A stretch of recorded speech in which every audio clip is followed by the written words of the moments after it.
अच्छा जनाब, हम अब थोड़ा सा अपने आप को प्रिपेयर करते हैं for calculation of the information gain. Information gain totally depend on the entropy. What is the entropy basically? So entropy calculate the certainty or uncertainty of inside the data. तो व्हाट अबाउट द सर्टेनिटी और uncertainty वो समझाने की कोशिश कर रहा है।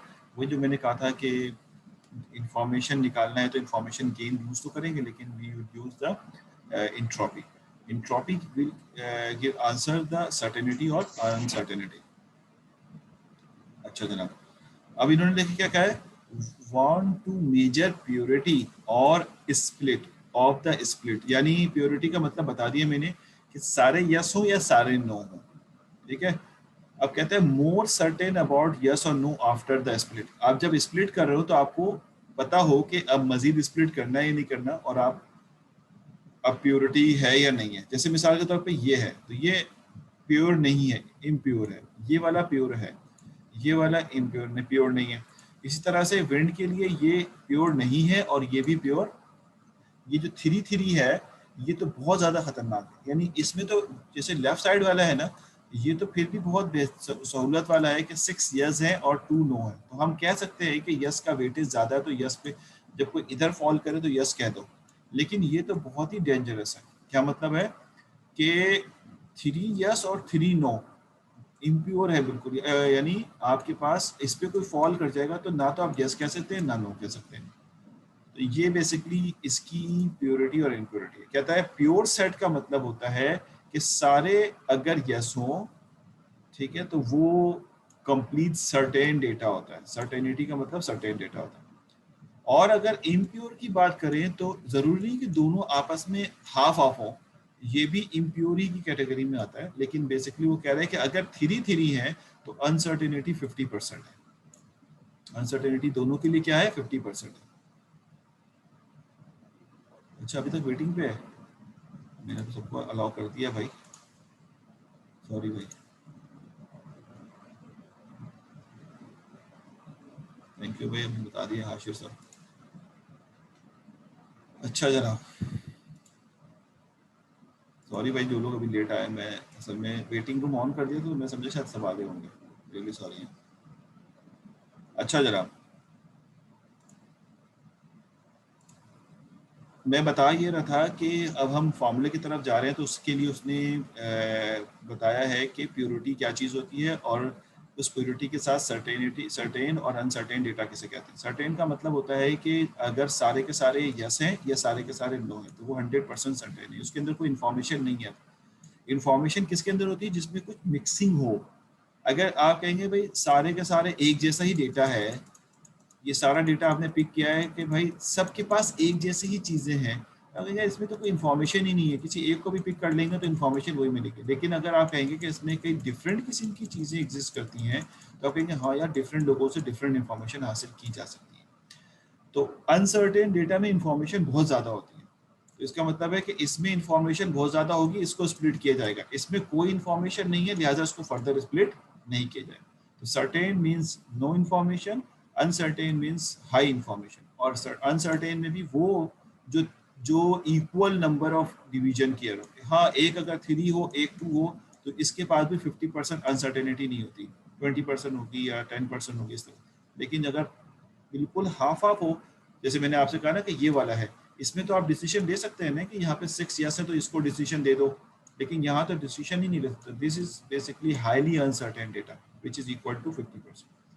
ये जो कैलकुलेशन है ये आपको इंट्रॉपी बताती है। तो ये इंट्रॉपी कैसे बताएगी मैं आपको समझा देता हूँ ये बात। अब आस्ते से बढ़ रहे हैं आगे।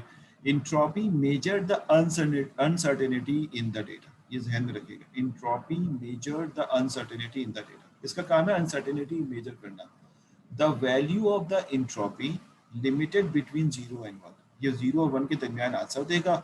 1 इंटरप्रेट द मोर अनसर्टेन, 1 का मतलब है अनसर्टेन है और 0 का मतलब है सर्टेन। अब आपको मैं बता चुका हूँ कि अनसर्टेन को हम मजीद स्प्लिट करते हैं क्योंकि ये इम्प्योर होता है और ये प्योर इम्प्योर होता है, और 0 का मतलब है ये सर्टेन है, ये इम्प्योर होता है, सॉरी ये प्योर होता है। मेरे को भी बार बार बोलते हुए भूल जाता है। ये जो है वो इम्प्योर।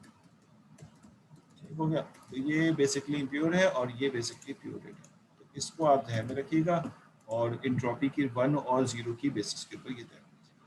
अब अगर हम मैं फार्मूला प्रूव नहीं कराऊंगा, फार्मूला सिर्फ बताऊंगा कि ये फार्मूला कैलकुलेट कराऊंगा, इससे रिजल्ट कैसे आएंगे, लेकिन फार्मूला कैसे आया ये एक अलग बिल्कुल दुनिया है और ये मैथमेटिक्स है। इसके लिए हम एक ग्राफ बनाते हैं, ग्राफ से फिर हम इंट्रॉपी को कैलकुलेट करते हैं। Is a quite difficult task ना कि मैं एक ग्राफ बनाऊँ और फिर इसमें लॉग का एक फार्मूला ड्राइव करूँ और फिर इसका बिहेवियर की बेसिस पे ये फार्मूला ड्राइव हुआ है, तो वो मैं अभी इस पर इंटरेस्टेड नहीं। आप ये फार्मूला समझ लें, दिस इनफ फॉर अस ना इन दिस स्टेज।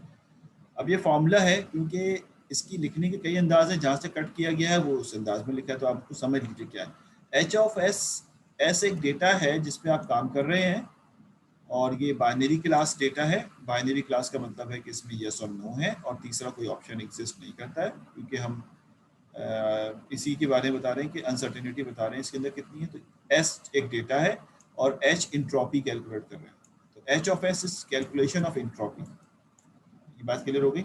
अब एक बात हो गई, दूसरी बात कि ये क्या चीज़ है, इसमें माइनस तो ये फॉर्मूले का है, पी प्लस का मतलब ये है कि जो डेटा आपको दिया हुआ था उसमें पॉजिटिव वाले का मतलब है जो यस वाले हैं उन डेटा की प्रोबेबिलिटी कितनी है। मिसाल के तौर पे मैं लिखता हूँ 8 यस हैं और 4 नो है, मिसाल के तौर पे इस तरह लिख देता हूँ। तो इसका मतलब है कि ये जो यस है ये प्लस के साइन के साथ है इस फॉर्मूले के हिसाब से, और नो जो है माइनस है। तो वो पूछ रहा है कि इस वक्त यहाँ पे वो बता रहा है कि इस यहाँ पर जो चीज़ रखी जाएगी वो ये चीज़ होगी कि यस वाले की प्रोबेबिलिटी कितनी है। तो आप कहेंगे यस वाली प्रोबेबिलिटी कैसे निकालेंगे, 8 जो यस वाले हैं और टोटल 12, तो 8/12 जो आंसर आएगा वो आंसर यहाँ पे जाके रख देंगे 8/12। और ये क्या दिया हुआ है, कह रहा है कि जो प्रोबेबिलिटी आप निकाली है मल्टीप्लाई हो रहा है उसका log 2 ऑफ दैट प्रोबेबिलिटी, यानी log 2 का मतलब है बेस 2 के बेसिस पे 8/12। एंड सिमिलरली माइनस साइन फॉर्मूले का है और p ऑफ माइनस नेगेटिव वाले की प्रोबेबिलिटी कितनी है, तो इसकी है 4/12, क्योंकि नेगेटिव वाले हैं 4 और टोटल है 12 और log ऑफ दिस तो 4/12। और ये बेस 2 निकालने का फॉर्मूला अगर आपको नहीं आता, वैसे तो कैलकुलेटर में एग्जिस्ट करता है, तो log बेस 2, ठीक है, which is equal to log base, याद नहीं log बेस, नहीं याद आ रहा, गलत लिख दूंगा तो मुश्किल हो जाएगी। log बेस 10/2 शायद इस तरह फॉर्मूला, खैर वो आप देख लीजिएगा, मुझे एग्जैक्टली भी याद नहीं आ रहा। वैसे तो कैलकुलेटर में अलाउ है कि आप उसको log बेस 2 लिख सकते हैं। कहता है प्लस और माइनस परसेंटेज पॉजिटिव और नेगेटिव एग्जांपल्स ऑफ दिस, वो जो कितने पॉजिटिव हैं कितने नेगेटिव हैं वो बेसिकली यहाँ पे बता रहा है प्लस माइनस, और फिर उसकी प्रोबेबिलिटी निकाल रहा है। जी सर, इस मामले में किसी को भी क्वेश्चन है तो पूछ लो वरना हम आगे बढ़ जाए। अब ये कैलकुलेशन में आ जाएगा ये, लेकिन आप अगर अच्छी बात ये है कि इसी वक्त मैं 1 मिनट मतलब मुझे पता है सारे लोग तो नहीं जा सकेंगे, लेकिन अगर किसी के पास साइंटिफिक कैलकुलेटर है तो वो लेके बैठ जाए, ताकि जब हम सवालात की तरफ आए, मैं तो सॉल्व किया हुआ आंसर दूंगा आपको, तो आप उसको कैलकुलेट करके देख लें कि जो सर कह रहे हैं वो सही भी है नहीं है, तो आपके प्रैक्टिस भी साथ साथ होती रहेगी। रिपीट कर देते हैं, रिपीट कर दें का वर्ड आसान है, कोई बात पूछ लेते तो अच्छा होता। खैर मैं फिर कहता हूँ कि आप जब तक मैं रिपीट कर रहा हूँ, जिनके पास कैलकुलेटर है साइंटिफिक लेके आ जाइए, ताकि जब मैं इसको सॉल्व करवाऊँ तो आप साथ साथ सॉल्व करते जाएं, क्योंकि मेरे पास सॉल्व हुआ है सवाल, तो मैं उस वक्त कैलकुलेटर से सॉल्व नहीं करूँगा। हाँ अगर वाइट बोर्ड होगा तो आसानी होती। अच्छा, फॉर्मूले में क्या है कि मिसाल के तौर पे जो डेटा आपको दिया हुआ था, जो यहाँ पे यस और नो का ऑप्शन आपको दिया हुआ था, यस और नो के ऑप्शन, इन यस को हम पॉजिटिव कह रहे हैं, नो को हम नेगेटिव कह रहे हैं, इस तरह से ये डेटा आगे की तरफ जा रहा है। सवाल यह है कि हम जिस सबसेट पे ये काम कर रहे हैं, जिस डेटा पे ये काम कर रहे हैं, उसमें मिसाल के तौर पे 8 यस हैं और 4 नो हैं, तो हम इंट्रॉपी कैसे कैलकुलेट करेंगे, ये सवाल है। तो एंट्रोपी कैलकुलेट करने के लिए दिस इज अ पॉजिटिव, यानी यस वाले की प्रोबेबिलिटी निकालने सबको पता ही होगी कि favourable events divide by total number of sample space. ये इसका किसी चीज़ की भी प्रोबेबिलिटी अगर आप निकालते हैं तो probability is equal to which is equal to, यानी जो फेवरेबल इवेंट होते हैं, मैं लिखते कैसे हैं उसको, हाँ N of event, sorry event, number of event, जो आपने जिस इवेंट को सपोज किया हुआ है वो उसकी तादाद and divide by total sample space. तो total sample space total experiment को कहते हैं। तो हमारे पास इस वक्त अगर हम प्लस की प्रोबेबिलिटी निकालते हैं तो ये आ जाएगी आपके पास 8 जो कि हमारा इवेंट है, क्योंकि प्लस की बात कर रहे हैं, डिवाइड बाय 12। तो ये जो भी रिजल्ट आएगा ये आपका यहाँ पे सब्स्टिट्यूट कर दिया जाएगा and then multiply by log of same thing. तो लॉग 2 तो हम कैलकुलेटर से कैलकुलेट करेंगे और सेम थिंग का मतलब है 8/12। सिमिलरली नेगेटिव वाले यहाँ पे, तो probability of the negative one is 4/12 and log of 2 4/12। This is a formula for entropy. इसका जो भी आंसर आएगा वो 0 1 के दरमियान होगा। अगर अगर ये आंसर 1 है या ये आंसर 0 है तो हम यहाँ पढ़ चुके हैं कि 1 का मतलब है अनसर्टेन है, यानी 100% अनसर्टेन, और अगर 0 है तो ये मोर सर्टेन है। तो ये फॉर्मूला, और इसके बीच में कहीं है तो अकॉर्डिंगली इस तरह से रिजल्ट आ रहा होगा। ठीक है, अभी जब फॉर्मूला लगाएंगे तो आपको मज़ीद समझ में आ जाएगा। तो I think you okay sir, ठीक है जनाब, आगे बढ़ते हैं हम इसको। बस ये जहन में रखिएगा, formula is very easy. P यानी प्रोबेबिलिटी ऑफ प्लस यानी यस वाले log of 2p of plus minus p minus log of 2p, और दोनों में फॉर्मूले का भी माइनस है, माइनस एंड माइनस। तो इसको आप ध्यान में रखिएगा। अब कहता है कि interpretation assume in item x belong to s, और हम इस पे काम करना चाहते हैं। अब आप जरा कैलकुलेटर लेके देख लीजिए। तो इसने क्या कहा था कि 1 का मतलब है अनसर्टेन डेटा। मैंने ऐसे उठा लिया यहाँ पे कि 3 यस है 3 नो है, ऐसे सॉल्व करने के लिए हमने पिक कर लिया। तो इसकी अगर हम इंट्रॉपी कैलकुलेट करेंगे, ये इम्प्योर है, अगर इसकी इंट्रॉपी कैलकुलेट करेंगे तो रिजल्ट आएगा माइनस फॉर्मूले का 3/6, क्योंकि 3 यस है, log 2 of 3/6 minus 3/6 log 2 of 3/6, और ये आ जाएगा 1। एंड सिमिलरली अगर हम 4 की बात करें, ये प्योर है, तो minus 4/4 log 2 4/4 minus 0/4 log 2 and 0/4। मेरे ख्याल इसमें कोई परेशानी नहीं होगी फिर करने में, बस आपको कैलकुलेशन करना आनी चाहिए। मैंने तो वही मैंने आपसे कहा डायरेक्ट लिख दूंगा मैं।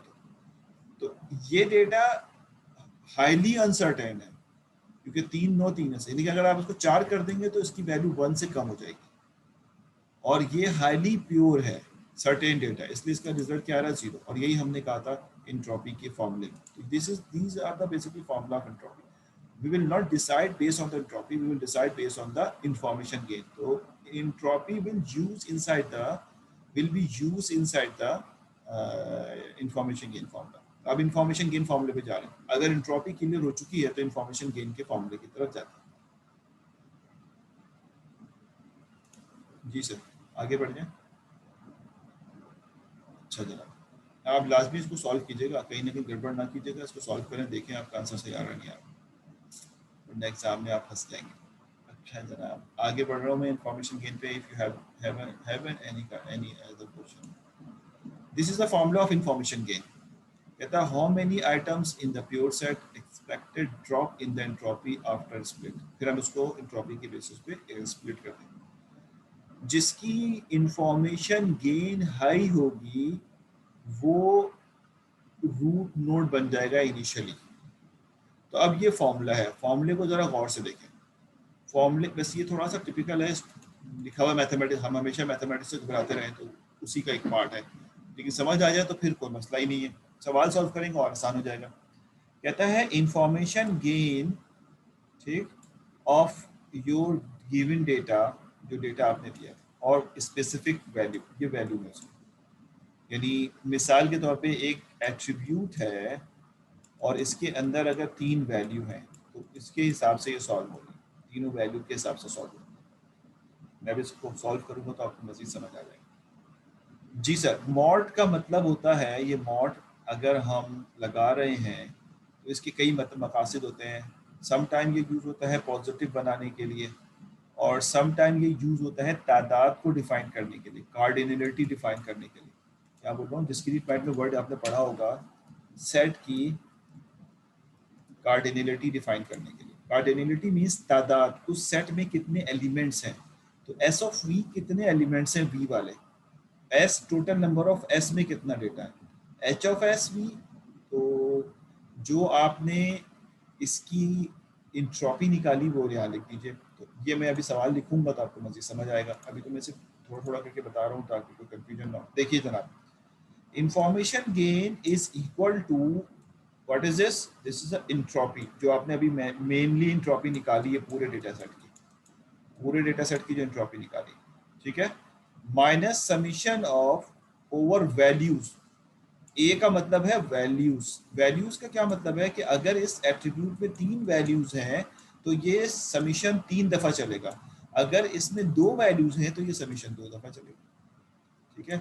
वी पॉसिबल वैल्यू ऑफ ए के अंदर जो वैल्यू है, यानी ए जो है वो डिफाइन कर रहा है कि कितनी वैल्यूज हैं। मिसाल के तौर पे अभी हमने देखा था कि ओवरकास्ट के अंदर 3 वैल्यूज थी, ठीक है, सनी था और 2 और थे, मुझे याद नहीं आ रहा, तो 3 वैल्यूज, इसका मतलब है ये लूप 3 दफा चलेगा। तो A is representing the values and we represent the specific value, उसमें से कौन सी वैल्यू की बात हो रही है, ठीक है। तो ये बात याद है में रखिएगा, ये जब सवाल में आएगा तो मैं मजीद इसको समझाऊंगा।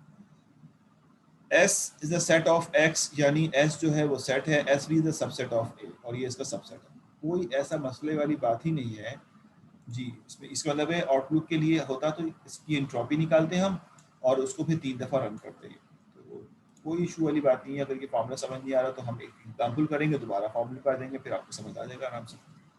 तो this is called basically your entropy and then S of V, उस स्पेसिफिक डेटा में जो वैल्यू है उसकी तादाद डिवाइड बाई टोटल तादाद और फिर एंट्रोपी ऑफ स्पेसिफिक वैल्यू। ये करने के बाद फिर आप प्लस साइन लगाएंगे, फिर इसी तरह से ये करने के बाद प्लस साइन, क्योंकि इसकी वजह से प्लस साइन लगेगा। तो हो सकता है कि अभी आपको सिर्फ ये बात समझ आई हो, ये वाली बात समझ ना आई हो। तो हम ऐसा करते हैं कि इसकी एक एग्जाम्पल पिक करते हैं और दोबारा बैक यहाँ पे आते हैं ताकि आपको ये बात समझ आ जाए कि ये किस चीज़ को डिफाइन कर रहा है, ठीक है। वैल्यूज क्या कह रहा है, ये क्या कह रहा है, ये क्या है। तो मोर इंटरेस्टिंग कि हम इसको जो है वो सवाल की तरफ चले। ये इन्होंने सवाल दिया, गौर से देखिएगा जरा कैसे सॉल्व कर रहा है, ये हमें देखना है। देखिए इस जगह पे ये जो विंड हमने कैलकुलेट किया, इस जगह पे इसकी इंट्रॉपी कितनी है, जरा गौर से देखिए, आपकी तवज्जो आपकी चाहिए, क्योंकि आप अगर देखेंगे तो दोबारा पूछने की जहमत नहीं होगी आपको, मुझे लगता है। क्योंकि सारी चीज़ें मैं कैलकुलेटेड करके लिख के लाया हूँ यहाँ पे, ताकि आपको बार बार यहाँ टाइम का हमारे पास ज़िया ना हो। अच्छा अभी मैं आपको सीक्वेंस में कुछ भी नहीं सिखा रहा, जो लोग अभी ज्वाइन किए हैं या जो परेशान हो रहे हैं, अभी मैं आपको सीक्वेंस में कुछ भी नहीं सिखा रहा। अभी मैं आपको सिर्फ ये सिखा रहा हूँ कि इंफॉर्मेशन गेन कैसे कैलकुलेट करते हैं और एंट्रोपी कैसे कैलकुलेट करते हैं। उसके बाद मैं क्वेश्चन लेके प्रॉपर्टी सिखाऊंगा। तो अगर ये समझ आ गया तो फिर डेफिनेटली आगे जब हम जाएंगे तो वहाँ एंट्रोपी कैलकुलेट करने आ जाएगी ना मैं। तो इसलिए आपका मोर फोकस ये होना चाहिए। अभी आप ना सोचें कि सर पता नहीं बीच बीच में से कहाँ पढ़ा रहे हैं। Right now we are not basically picking any kind of the note कि मैं किसी नोट के लिए पढ़ा रहा हूँ। अभी तो मैं सिर्फ आपको इंफॉर्मेशन गेन और एंट्रोपी कैलकुलेट करना सिखा रहा हूँ ताकि आगे हम अगर इसको इस्तेमाल करें तो आपको आता है। तो बस इतनी सी बात है। तो हमने एंट्रोपी सीख ली है, वो जो प्रोबेबिलिटी वाला फॉर्मूला था उसके बेसिस पे अब हम इंफॉर्मेशन गेन हासिल कर रहे हैं। किसी सिचुएशन में हम यहाँ खड़े हैं, देखिए गौर से जरा, किसी सिचुएशन में हम यहाँ खड़े हैं और हम चाहते हैं इंफॉर्मेशन गेन हासिल करना। तो है क्या, विंड में जो विंड का अपना ऑप्शन है इसमें 9 यस और 5 नो है। इसका एक ब्रांच वीक की तरफ चला गया, इसमें 6 यस और 2 नो है। एक ब्रांच स्ट्रॉन्ग की तरफ चला गया, इसमें 3 यस और 3 नो। सही है। अब अगर हमें कोई नोड लगाना हो तो हम यहाँ लगाएंगे। अब उस इंफॉर्मेशन गेन कैलकुलेट करना है तो इंफॉर्मेशन गेन किसी नोड की कैलकुलेट करेंगे। तो अब देखें हम गेन किस तरह कैलकुलेट कर रहे हैं। इस तरह से हम इसकी इंफॉर्मेशन गेन कैलकुलेट करने के लिए क्या हमें तरीक़ेकार इख्तियार करना है। तो सबसे पहले हम ओवरऑल विंड का, गौर से देखिए क्या कर रहा हूँ मैं, ओवरऑल विंड का सबसे पहले हम इंट्रॉपी कैलकुलेट करेंगे। तो विंड की इंट्रॉपी कैसे कैलकुलेट करेंगे, इसमें 9 यस है 5 नो है। अब इंट्रॉपी के फार्मूले पे चले जाओ। प्रोबेबिलिटी ऑफ यस 9/14, क्योंकि टोटल 14 है और यस वाले 9 है, तो समझना है पूछना। और log 2 ऑफ 9/14 ये हो गया यस वाले के ऑप्शन, फॉर्मूले का माइनस लगा हुआ अपनी जगह पे। फिर उसके बाद नो वाले के लिए कर रहे हैं माइनस फॉर्मूले का 5/14 log 2 of 5/14 probability of negative 1. Whenever you will calculate this one you will get 0.94. देखिए 1 नहीं आया ना क्योंकि दोनों इक्वल नहीं थे, तो 0.94 इसकी इंट्रोपी आ गई ओवरऑल, विंड की इंट्रोपी आ गई 0.94। मेरा नहीं ख्याल कि इसमें कोई कंफ्यूजन है। अब विंड ने दो और वैल्यूज जो इसकी वैल्यूज हैं वो आगे फॉरवर्ड की। जब मैंने दो वैल्यू विंड की दो वैल्यू वीक और स्ट्रॉन्ग, वीक के पास 8 डेटा है और स्ट्रॉन्ग के पास 6 डेटा। देखें सब स्प्लिट हो गया, टोटल 14 डेटा था, 8 इसके पास आ गया, 6 इसके पास आ गया। अब हम इसके लिए कैलकुलेशन करेंगे एंट्रोपी, सब पार्ट का एंट्रोपी। देखें इसका एंट्रोपी वीक के लिए एंट्रोपी कैसे कैलकुलेट होगा, इसका एंट्रोपी कैलकुलेट होगा 6/8 log 2 6/8 माइनस 2/8 log 2 2/8। और आप देख रहे हैं यहाँ पे अनसर्टेनिटी प्योरिटी की तरफ बढ़ती जा रही है, तो इसका ये भी डिग्रेड होता जा रहा है, 1 से दूर होता जा रहा है। तो ये 0.8, तो ये वीक के लिए हमने कैलकुलेट, देखें एस ऑफ वीक के लिए कैलकुलेट कर लिया हमने। स्ट्रॉन्ग के लिए कैलकुलेट करेंगे तो यहाँ पर आ जाएगा आपके पास -3/6 log 2 3/6 -3/6, क्योंकि ये भी है और क्योंकि ये बहुत ज्यादा इम्प्योर है, अनसर्टेन है, तो इसका आंसर भी देखें कितना आ रहा है, 1 आ रहा है। हमने सारी इंट्रोपीज कैलकुलेट कर ली, पहले मेन की कर ली विंड की और विंड के सब पार्ट की भी कर ली। पहले बताइए ये समझ आ गई नहीं आई, इंट्रोपी समझ आ गई। अब हम इस पूरे को इस्तेमाल करते हुए इंफॉर्मेशन गेन कैलकुलेट कर, ये स्टेप्स आपने करने एग्जाम में, बहुत आसान स्टेप्स है, ये स्टेप आपने कैलकुलेट करने एग्जाम में। अब आप कहेंगे कि विंड की इंफॉर्मेशन गेन क्या है। अभी आपने सारी इंट्रोपी देख लें, फिर बता रहा हूँ कि इंट्रोपी पहले मेन की कैलकुलेट करेंगे, फिर सब पार्ट की करेंगे, बहुत आसान हो गया। उसके बाद आप इंफॉर्मेशन गेन कैलकुलेट करेंगे विंड की। तो जो फॉर्मूला यहाँ लिखा हुआ था ना, वो लिखा हुआ था कि मेजर विंड की इंट्रोपी और उसके सब पार्ट की इंट्रोपी, जो आपने इसके वैल्यूज कैलकुलेट की। तो चलिए वो भी देख लेते हैं। आइए, फॉर्मूले के मुताबिक मैं आपको फॉर्मूला भी दिखाता जाऊंगा ताकि आपको इंफॉर्मेशन गेन के फॉर्मूले में समीशन साइन में कोई कंफ्यूजन ना हो।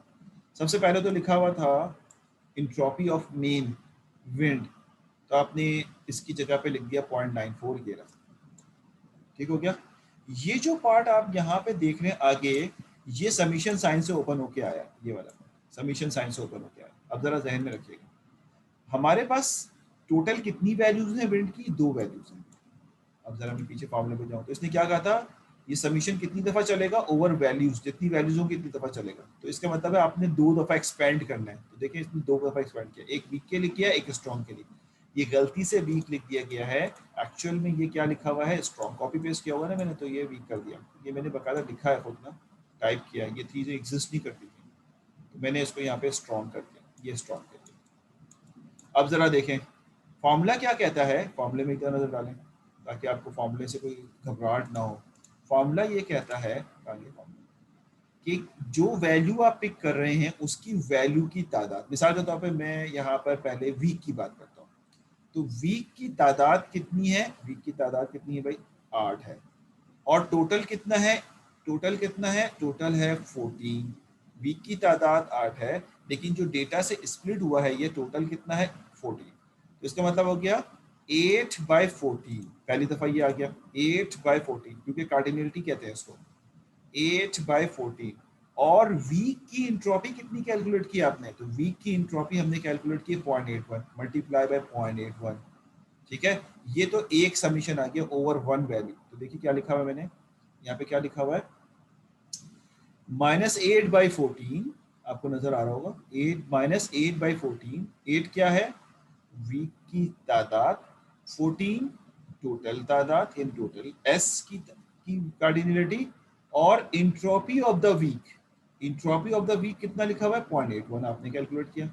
उसके बाद समीशन साइन फिर ओपन होगा अगले के लिए, माइनस है तो माइनस ही लगेगा, समीशन तो हो रहा है लेकिन माइनस के साथ होगा।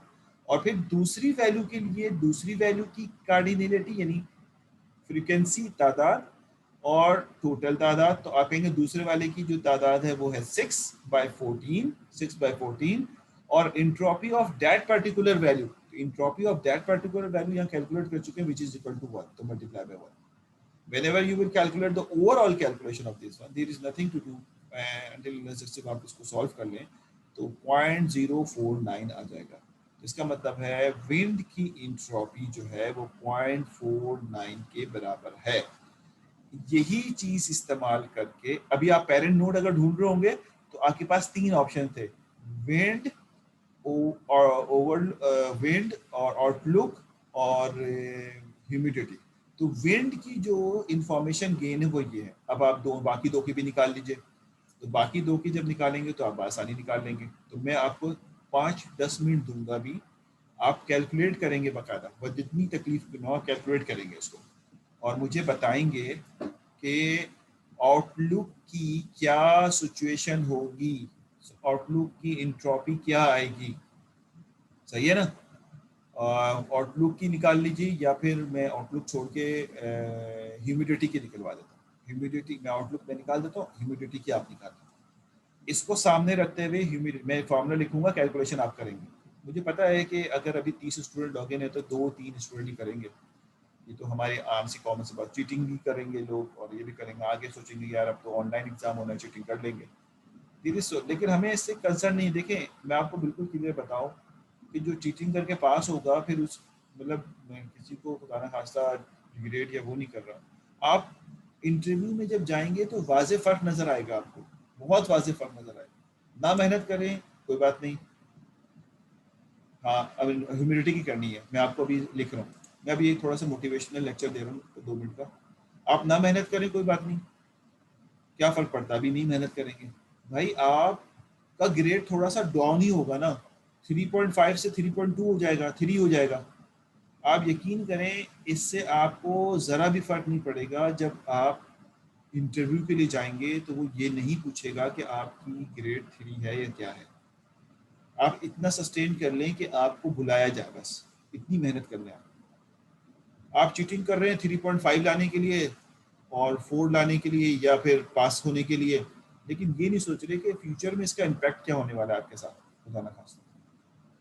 यानी आपको कोई क्यों रखेगा जब आपको एक इफ का कोड लिखना नहीं आता। आपने जिंदगी में चीटिंग करके आगे गए और आप सोच रहे हैं कि हमें जो है वो, देखिए रिस्क अल्लाह के हाथ में, हो सकता मिल भी जाए, मैं कब कह रहा हूँ, लेकिन जिसकी किस्मत में इतना पैसा हो तो मिलना ही है ना उसको।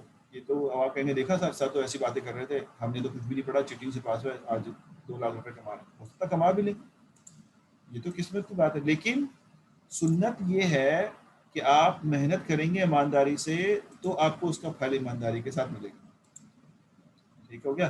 तो इस पे हमें मेहनत करनी। और आपने अपनी आंखों से देखा होगा कि ऐसा ही होता है। आप 4 लोगों के सामने आपसे नहीं पूछते कि ठीक है इंटरव्यू के लिए इन हो गए ना, तो उसके बाद ये नहीं पूछते कि आपकी सीजीपी कितनी, ये एक मैटर करता होगा 4 है, बल्कि वहां तो बहुत शर्मिंदगी होती है कि जब 3.9 बोल के हम इफ का कोड नहीं लिख पाते, रिकर्जन को नहीं बता पाते, तो वो तो कहता है अच्छा वाकई आप यूनिवर्सिटी से पास आउट नहीं, कौन सी यूनिवर्सिटी से, अगला सवाल कौन सी यूनिवर्सिटी से पास आउट हुआ, अच्छा पीएफ किट से हुए हैं, आपकी 3.9 सीजीपी और आपको रिकर्जन नहीं आता, अच्छा अच्छा अच्छा। अब वो क्या करेगा, अगली दफा पीएफ किट को ही बैंड कर देगा, भाई कोई नहीं जरूरत है हमें पीएफ किट की, तो भाई एक कंपनी पीएफ किट की तरफ से बैंड हो गई।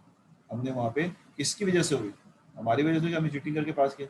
ये तो आपके पास खुली किताब है ना कि आप चीटिंग करें या ना करें, ईमानदारी से करें या ना करें, पढ़ें या ना पढ़ें, पासिंग करना है तो भाई वो तो ठीक है, बाद में क्या होने वाला है, कितना बचेंगे, कंबल में बैठ बैठ के पढ़ेंगे, कितना बेड में लेट लेट के पढ़ेंगे, तो वो कब तक होता रहेगा। अभी अगले 6 महीने भी अगर ऐसी हुआ तो क्या है, अगले 6 महीने भी ऐसी करेंगे। तो क्या सीखा है, सिर्फ यही सीखा है मैंने, तो ये देखा सिर्फ यही सीखा है कि चीटिंग सीखी है खाली, नथिंग एल्स। कि भाई करप्शन, ये मैं असल में मुझे दुख होता है इस वजह से मैं ये बातें कर गया, वरना तो जाहिर है आप हमारे स्टूडेंट हो, अब ये भी कह सकते हैं जो मर्जी करो, लेकिन ऐसा नहीं है। We are basically connected to each other, तो उसका हमें एहसास होना चाहिए। अच्छा हमारा टास्क क्या है भाई, हमारा टास्क ये है कि आपने ये सवाल ह्यूमिडिटी के लिए करना है। तो मैं यहाँ पर आपको ह्यूमिडिटी का डेटा शो कर देता हूँ ताकि आप ह्यूमिडिटी के लिए सॉल्व कर बात लेकर आ जा इस समय, लेकर आ जा। तो मैं आपको ह्यूमिडिटी के लिए डेटा दे देता हूँ और आप जल्दी जल्दी 5-10 मिनट के अंदर इसको निपटा दें ताकि हम अपने सवाल को कंप्लीट कर लें। तो हमारा काम अगर ये समझ में आ गया आपके, आपने खुद अपने हैंड्स ऑन कर लिया, तो इसका मतलब ये होगा कि हमें आगे ज़्यादा मेहनत नहीं करनी। तो ह्यूमिडिटी के लिए जो डेटा अवेलेबल है वो मैं यहाँ लिख देता हूँ। ये विंड का है और ये आपके पास आ गया ये ह्यूमिडिटी का डेटा है, ठीक है। इनिशियली मैं यहाँ पे कट करके लिख रहा हूँ, आपको समझ आया, अच्छी बात है।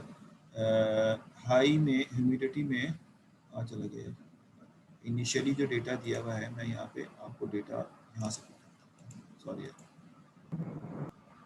2 मिनट दे दो, मैं असल में उस जगह पे लेके जा रहा हूँ जहाँ पे फॉर्मूले भी लिखे हुए हो ना, आपने जहाँ सॉल्व किया था ये वाला। देखिए पहले तो आप इस तरह की एक डायग्राम बना लें जिस तरह ये बनी हुई है, इसमें से देखते हुए आप कहेंगे ह्यूमिडिटी में गए, और ह्यूमिडिटी के अंदर जो डायग्राम बनेगी मैं आपको समझा देता हूँ, वो कुछ इस तरह बनेगी कि ये आपके पास ह्यूमिडिटी का डेटा होगा, इसमें मेन में 9 यस होंगे और 5 नो होंगे। ये तो एज इट इज रहेगा, ये लिखते जाओ अपने पास बुक में ताकि आपको सवाल सॉल्व करना आसान, फटाफट बुक में लिखते जाओ। ह्यूमिडिटी में 9 यस और 5 नो, मेन में तो यही रहेगा। इस सबकी मेन एच एस जो है सेम रहेगा, यानी इसकी भी इंट्रोपी जो है वो 0.94 ही आएगी, क्योंकि अभी हम रूट नोड निकाल रहे हैं ना। इसके जो चाइल्ड नोड हैं, यानी जो वैल्यूज है उसके बेसिस पे ये डिफरेंट होगा। अब इसके चाइल्ड कितने, ये जरा जहाँ पे देख लो, ह्यूमिडिटी में 2 है, हाई और नॉर्मल। तो मैं यहाँ कहता हूँ हाई ये हो गया और नॉर्मल ये हो गया। इधर जरा आप बहुत इसको देखते रहिए जो लोग कर रहे हैं सॉल्व। हाई ये हो गया और नॉर्मल ये हो गया। तो अब यहाँ पे लिख लो कि हाई में कितने यस हैं, पहले देखो यहाँ गिनो। हाई में रेड वाले नो है, 1 2 3 4, हाई में 4 नो है, ये बात समझ आ गई। और हाई में 1 2 3 यस है, 3 यस है और 4 नो है। अभी हम काउंट भी कर लेंगे, टोटल 14 होना चाहिए, 7 हो गए यहाँ पे। नॉर्मल में 1 2 3 4 5 6 यस है, और गिन लें ताकि हमारी कोई गलती ना हो। 1 नॉर्मल में 1 नो है। ये हमारे पास डेटा, ये कॉपी कर लो जल्दी से। ये डेटा हमारे पास, जैसे ये डेटा लिखा हुआ था ना वैसे मैंने लिख दिया, बाकी कैलकुलेशन तो आपने करनी है। मेनली 9 यस 5 नो, फिर इसके अंदर जो वैल्यू है हाई की 3 यस 4 नो, और जो नॉर्मल है उसमें 6 यस 1 नो। अब आप इस पूरे सिस्टम की इंफॉर्मेशन गेन कैलकुलेट कर लें, तो आप सबसे पहले इंट्रॉपी कैलकुलेट करेंगे। इसकी इंट्रॉपी जो है वो तो 0.94 आएगी, इसकी कैलकुलेट करने की जरूरत नहीं है। आप इस वाले पार्ट की कर लें और इस वाले पार्ट की कर लें, और उसके बाद इंफॉर्मेशन गेन में पुट कर दें, तो देखें क्या आंसर आता है। मैं इसको बंद कर रहा हूँ ताकि आपको फॉर्मूला आपके सामने आ जाए, और फिर आप इंफॉर्मेशन गेन कैलकुलेट कर लें। एक दफ़ा कॉपी कर लें साफ सुथरे अंदाज में। फिर बता रहा हूँ, ह्यूमिडिटी में 9 यस 5 नो, 2 ब्रांचेज हैं हाई और नॉर्मल। हाई में आपके पास 3 यस 4 नो, और नॉर्मल में 6 यस और 1 नो। अब जो लोग सामने बैठे हुए एग्जाम अगले वीक ही है, तो आप अभी कर लेंगे तो आपको बहुत अच्छा हो जाएगा आपके लिए। तो इसकी आप not only entropy, information gain calculate करें। कहीं कोई कंफ्यूजन है तो मुझे बताएं, फिर हम इस बात करते हैं। मैं इस वाले डेटा को हटा देता हूँ और आपके सामने ही फॉर्मूला है। इसी तरह से कैलकुलेशन कर लें ट्री के साथ साथ, ताकि आपका आंसर वहाँ पे लिख दें, बाद में इंफॉर्मेशन गेन कैलकुलेट करें। मैं देखता हूँ क्या सवाल पूछे गए। ठीक है जनाब, मैं इसकी रिकॉर्डिंग 2 मिनट के लिए रोक रहा हूँ ताकि आप सवाल करें, फिर मैं आपसे आंसर लेता हूँ। 8-10 हो रहे हैं, 5-10 मिनट ले लें।